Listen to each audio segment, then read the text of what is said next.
And we welcome in Matt Smith, of course, the executive producer and host of UpFront, the political director at WISN TV, and now has a new mailing address, the Capitol in Madison.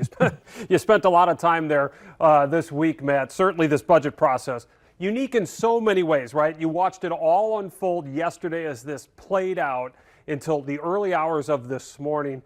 What were the highlights for you? What really caught your attention in this process yesterday?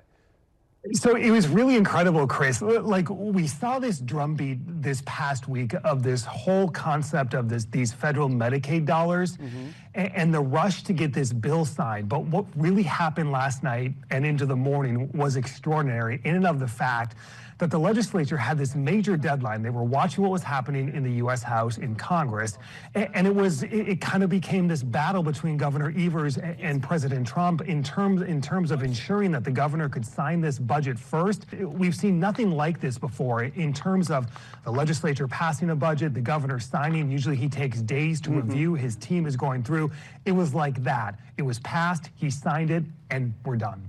Interesting, too, because it's not as if he just rubber stamped it, right? He still inserted 23 partial vetoes in this, and that leads us to where we want to go right now, this GBCI.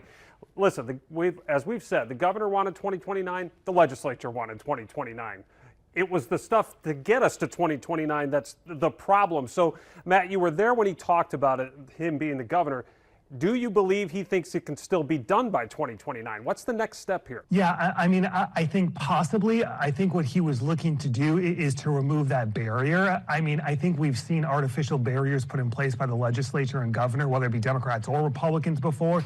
You look at Lincoln Hills, for example, in closing that, there's been a date. We've blown past the date.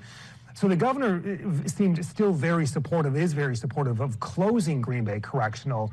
What he wants, though, is now to get a concrete process in place. And Republican leaders were even talking about this as well, to ensure that the closure happens, that it happens properly. And listen, there's going to be a debate about what happens, whether it be the inmates currently in Green Bay, some of the low-level offenders, what happens with early release. I think perhaps the governor's signaling more debate to come on this. But the fact that everyone still wants to close it is out there. Now it's just going to be a matter of how long this is actually going to take. Okay. Let's talk about the process here, because we've heard already the phrase tossed around, Matt, budget repair bills. Like, people have mentioned that already even before this thing was signed. So when does that process begin, do you think? I think everyone's going to go on the 4th of July holiday, hopefully. Not only was there this deadline to beat the House, there's no incentive like a vacation, right, in terms of a holiday weekend and getting this done.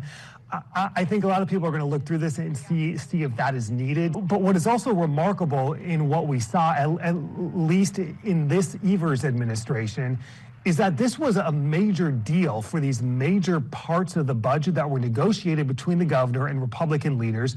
The governor has promised he will not touch or veto. He didn't, obviously, but not touch anything that was agreed upon in the tax cuts, the child care, the special education, you name it. These big pieces of the puzzle are going to stay as is because that's what was negotiated and agreed upon. And it's the first time, as you mentioned, that they have done this together during the Evers administration. How much do you think the legislative maps, the new maps, played a role in the coming together? We heard them say we finally had a seat at the table, just not enough of them.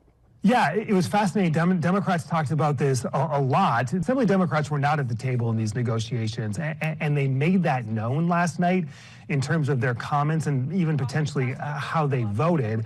The Democratic leader in the Senate was at the table in the final days of negotiations. But listen, everyone realizes that the numbers are different this budget cycle.